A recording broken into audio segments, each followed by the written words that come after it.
A stark contradiction. Two party leaders getting top secret briefings on the same national security report, coming to Canadians with seemingly opposite assessments. Both Green Party leader Elizabeth May and NDP leader Jagmeet Singh got briefings on a report. Actually, they read the full unredacted report from parliamentarians with top secret national security clearance, which alleges some of their own colleagues have wittingly aided foreign states. But Elizabeth May came out of reading the redacted report relieved to say that she didn't think that there were traitors in the House of Commons. Jagmeet Singh there, as you heard, said something very different. The front bench is back to try and make sense of all of this for you. Joining us this evening, former BC Premier Christy Clark. She's now a senior advisor with Bennett Jones. CTV News political analyst and former Toronto Mayor John Tory.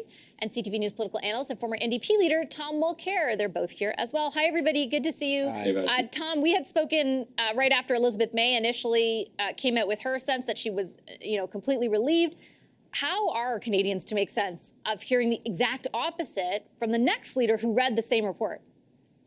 Well, they can at least be relieved that the members of Parliament almost unanimously, except for the two Green Party members, voted to send this whole issue to a competent, respected judge, Madam Justice Ogg, who is doing this full inquiry right now into the part that began with interference by foreign countries in Canadian elections. They've handed this to her and said, please take a look at it and see how this fits in. I think that Singh was on to something very important there. He put the emphasis in his remarks on what the government knew and when the government knew it. And you know what, Vassy, in the grand scheme of things, and whenever something like this goes out, you're wondering why has it been almost 20 months that the Liberals have been doing everything they can to keep a lid on this thing, giving it to David Johnston, trying to rag the puck, stalling, finally getting a commission of inquiry, refusing to give documents to Madam Justice Ogg so she can do her job properly. Why all that? Because they're afraid of the answer to that question. What did they know about foreign interference in Canadian elections, and when did they know it, and why did they do nothing about it, if that's the case? What did they know about people in Parliament working for and on behalf and perhaps giving secrets to foreign governments to the detriment of Canada? That is something that is defined in the criminal code. Singh is right on that as well. With regard to Elizabeth May, your guess is as good as mine. I mean, if the whole purpose of avoiding the McCarthyism of saying we know that just because their names are here that they did something wrong was to make sure that somebody competent with experience and expertise could weigh it, how is it possible that she came out saying, oh, we've avoided that problem because I, Elizabeth May, have now looked at this and there's nothing to see here, move along, and I'll even vote against sending it to the judge? It makes no sense to me, but at least they made the right decision, and we're going to get some answers, I believe, from Madame Justice Ogg if they ever give her all the documents. Well, there's a couple of ifs there too, Christy, because Madame Ogg has to sort of say, I would like to expand the mandate of the inquiry and seek that request from the government. Now, the government has said that they will grant it if she does, but she has yet to make that formal request. And Tom earlier said, she's got a really tight timeline that she's already said is too short. So I think there's still a big question mark over whether that inquiry will be able to produce something, definitive, basically, different than what we've got from NSICOP and all these and the other two leaders. Christy, what do you think what we heard from Jagmeet Singh and what we heard from Elizabeth May does to the conversation around this? Well, I think it just confuses everything further. I mean, I agree with what Tom said on this. I think we have to trust that Justice Ogg is going to do a good job on it. I'm always suspicious of just throwing names out there, from having politicians throw the names out there if it's probably their opponents and say, look, they're guilty. I would really much rather have a respected person like Justice Ogg, who has access to the information, when she gets access to all the information, which is vital, be the one that tells us, who might be a problem, or who was a problem and who wasn't. Because I think, people's reputations are at stake here, and it's important that this be done properly. Equally, though, it is important that we don't allow anyone who has been colluding with a foreign government to run in the next election. That's quite a possibility here. If we don't get an answer to this before the election is finally called, we may end up with some of those same people who have been credibly accused of collusion with foreign governments running again with the support, I presume, of those foreign governments another time. That's what I'm worried about. And, bottom line is this government delayed and delayed and delayed getting to this point. We should have the answers by now. It's a shame that we don't. I do hope we get them before the next election and before nominations of candidates commence. Two questions for you, John. Is the government's response in sending this to the OG inquiry and saying that it's up to the RCMP to investigate sufficient, given what we've heard from Jagmeet Singh and Elizabeth May? And what do you make of the pressure now building on the leader of the Conservatives, Pierre Poilievre, to do the same thing that Mr. Singh and Ms. May did and read the report? Well, I'll kind of say a pox on all their houses, because I think people have been playing politics with this. And I think in the government's case, if they're serious and Parliament is serious about referring it to the Justice for her examination, then they should be finding a way, even if they have to meet together. Maybe it's time, when we have the reputation of Parliament at stake, we have the reputation of us as a G7 democracy, for goodness sake. If headlines in the American press talking about allegations of treason in Canada, I mean, this is not good for our country. It's not good for Parliament. And so I think they have an obligation to meet together and decide that she's going to get as much information as she needs right away. I'm more concerned about time. I mean, I agree with what Christy said. People shouldn't be allowed to run in the next election if they have committed, misconduct. But at the same time, I don't want them in Parliament either. And, Jagmeet Singh, and I accept the fact it's possible two people can read the same report and draw very different conclusions. It happens all the time.